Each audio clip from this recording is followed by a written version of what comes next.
Salam sepak bola, teman-teman netizen atau warganet yang saya hormati semuanya. Selamat bergabung kembali ke konten terbaru dari channel YouTube Triple B. Dan di konten terbaru hari ini sudah jelas dan pasti dan sesuai juga dengan permintaan teman-teman, saya ingin memberikan preview dari pertandingan semifinal Piala AFF U19 tahun 2024 atau yang kita kenal juga dengan istilah kerennya ASEAN Under-19 Boys Championship 2024 antara Indonesia versus Malaysia yang akan dimainkan besok malam.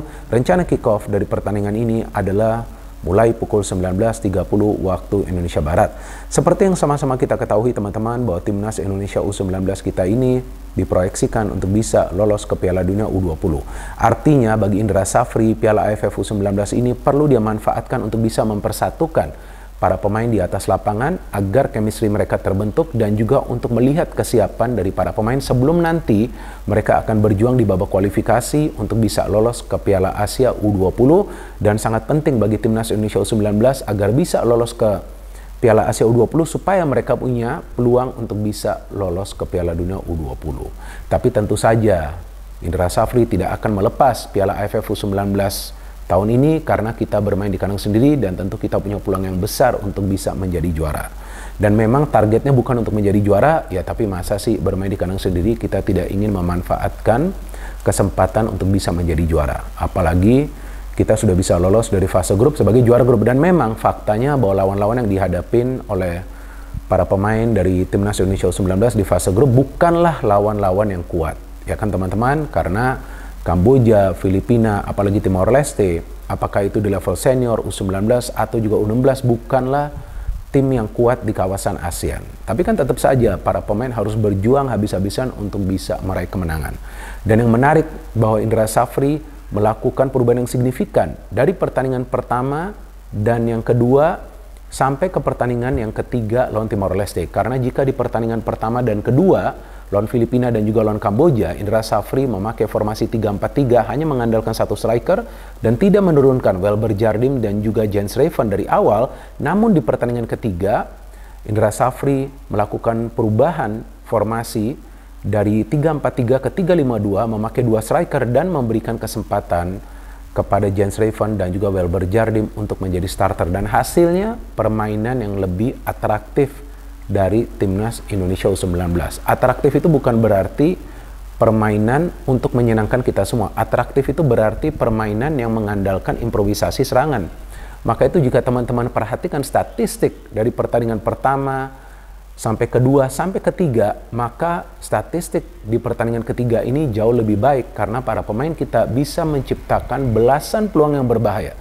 Jadi bukan saja belasan peluang secara keseluruhan atau secara total, tapi belasan peluang yang berbahaya. Kenapa bisa seperti itu? Karena serangannya tidak saja terfokus dari kedua sektor sayap. Ada juga pemain dari tengah yang bisa mendukung serangan. Seperti Welber Jardim dan juga Caviatur Rizky. Jadi sangat penting bagi sebuah tim yang ingin tampil at the top level atau yang ingin perform juga at the top level. Ya kalau bagi timnas Indonesia kan top level itu ya berarti masuk dulu ke level Asia, setelah itu baru kan masuk ke level dunia. Nah, untuk bisa timnas Indonesia U19 ini nanti perform di Piala Asia U20, ya mereka harus bermain mengandalkan variasi serangan agar para pemain tim lawan tidak bisa membaca pola serangan dari timnas Indonesia kita. Dan memang lawan-lawan yang dihadapin, lagi-lagi saya ulangin, adalah lawan-lawan yang lemah, ya kan teman-teman? Ya mungkin bagi kita akan mengira gampang saja nih Indonesia mengalahkan tim-tim tersebut, tapi kan bagi para pemain tidak sesimpel seperti itu. Jadi memang para pemain bermain sangat serius di 3 pertandingan di fase grup. Nah itu sangat penting untuk apa? Agar mindset mereka ini adalah mindset untuk menjadi juara. Ya juara di level ASEAN, Asia, atau juga mungkin nanti di level dunia. Kenapa enggak? Yang penting segala sesuatunya itu kan dimulai dari mindset. Tapi selain juga mindset harus ada yang namanya tactical game plan. Nah inilah peran dari pelatih. Jadi pada saat para pemain sudah punya mindset yang jelas bahwa mereka ingin menang, menang, dan menang, artinya mereka akan berupaya semaksimal mungkin agar bisa meraih kemenangan dan tentunya dengan harapan menjadi juara. Pelatih juga harus bisa mendukung mindset dari para pemain ini dengan tactical game plan yang jelas agar para pemain ini tidak kebingungan di atas lapangan. Yang saya perhatikan di 3 pertandingan di fase grup para pemain sama sekali tidak kebingungan. Mereka tahu peran mereka seperti apa, walaupun lawan Kamboja mereka kesulitan untuk mencetak gol, tapi pada akhirnya gol itu tercipta juga. Dari mana? Dari situasi bola mati. Gak ada masalah juga. Karena bagi sebuah tim kan tidak harus juga mencetak gol melalui open play. Boleh juga dari situasi bola mati. Jadi ini plus point juga bagi timnas Indonesia U19 kita bisa mencetak gol dari set piece dan juga mengandalkan center back untuk mencetak gol. Dan juga kan di era sepak bola modern ya tidak harus striker yang mencetak gol, tapi jika striker mendapatkan peluang, striker harus bisa melakukan finishing yang baik. Nah, bagusnya sekarang kita punya Jens Reven yang produktivitasnya mulai meningkat, yang permainannya mulai nyetel, karena Jens Reven mencetak 2 gol lawan Timor Leste dan juga bisa memberikan 2 assist, bisa memberikan 4 umpan kunci dalam satu pertandingan. Dan ya, lagi-lagi saya ulangi nih, karena teman-teman pasti nanti banyak yang berkomentar, lagi-lagi saya ulangi, betul lawannya adalah tim yang lemah, tapi cara bermainnya itu yang perlu kita perhatikan. Nah, saya melihat perbedaan yang sangat signifikan karena para pemain bermain memanfaatkan lebar lapangan dan juga padatnya lini tengah. Karena para pemain Timor Leste itu sebetulnya juga memadatkan lini tengah mereka dan juga menutup ruang di sektor sayap, tapi para pemain kita begitu asik menyerang. Namun ya masih ada masalah. Masalah itu sebetulnya berada di posisi center back, karena beberapa kali para pemain kita yang bermain di posisi center back yang kita tahu adalah Iqbal dan juga Kadek Arel atau juga Buffon.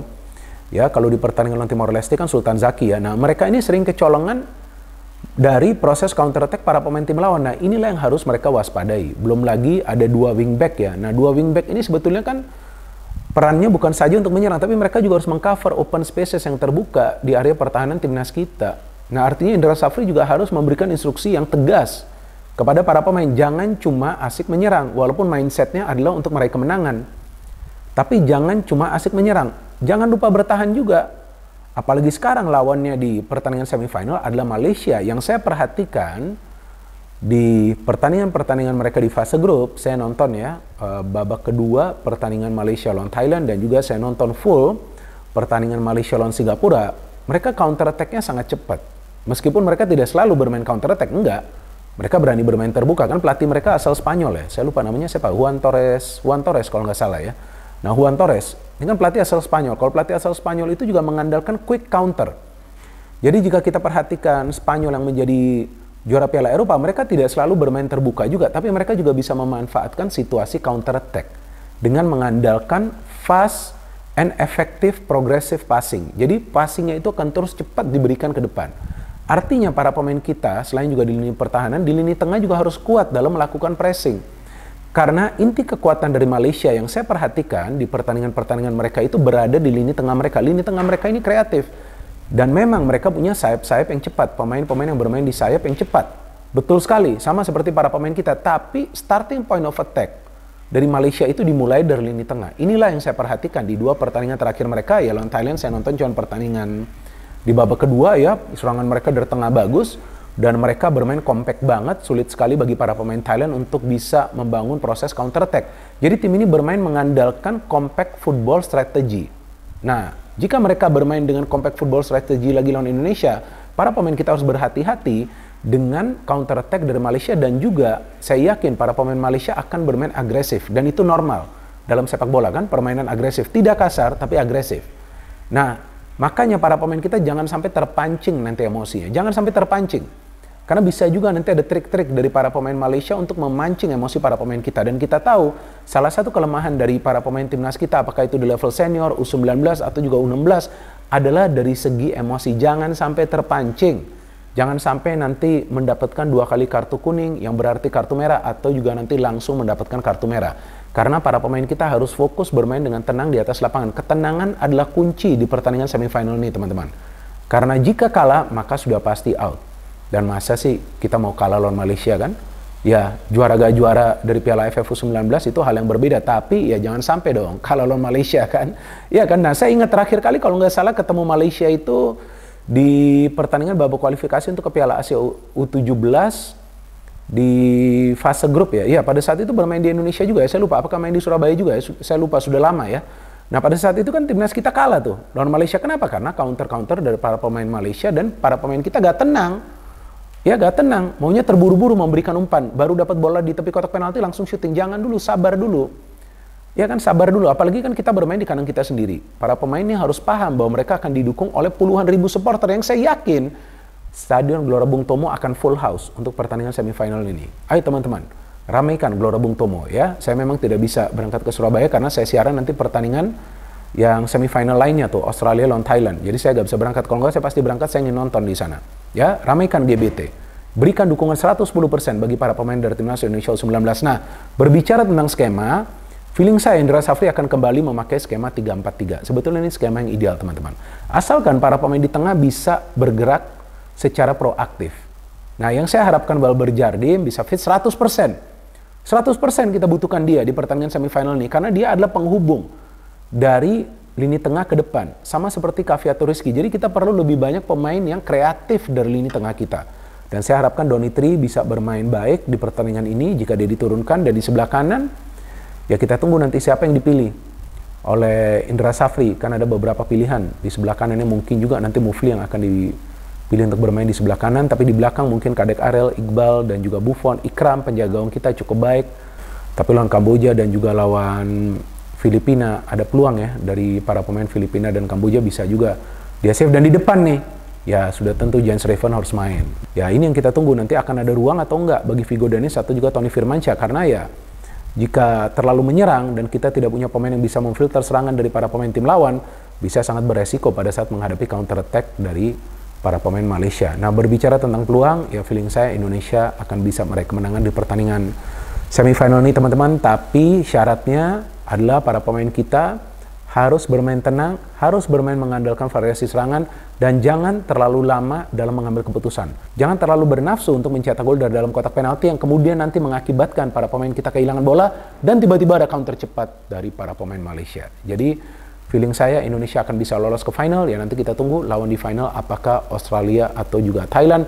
Ya wajar dong, kita harus optimis ya teman-teman. Sebagai manusia kita harus optimis dan juga harus positive thinking agar hal-hal positif yang terjadi. Dan saya yakin para pemain juga seharusnya dari segi kepercayaan diri sudah bagus ya. Mereka seharusnya tidak perlu khawatir apalagi takut bermain di pertandingan semifinal. Ayo tunjukkan mentalitas kalian, kita semua berada di belakang kalian. Dan saya harapkan kepada teman-teman ya sama seperti saya ya, tolonglah bangunlah narasi-narasi yang positif di sosial media agar para pemain bisa tenang bermain di atas lapangan. Dan hentikan hujatan atau juga kritikan yang sarkas ya kepada para pemain dari timnas Indonesia, apakah itu di level senior, U19 atau juga U16. Kalau saya memberikan kritik, ya kritikan itu adalah sesuai dengan fakta, bukan karena saya suka atau tidak suka dengan seorang pemain ataupun dengan seorang pelatih. Dan saya juga bingung kenapa teman-teman di kolom komentar ya, di konten saya sebelumnya, ya banyak yang berkomentar bahwa Indonesia pasti kalah. Mana mungkin Indonesia pasti kalah, belum juga main kan. Yuk kita support Indonesia agar bisa menang lawan Malaysia dan lolos ke pertandingan final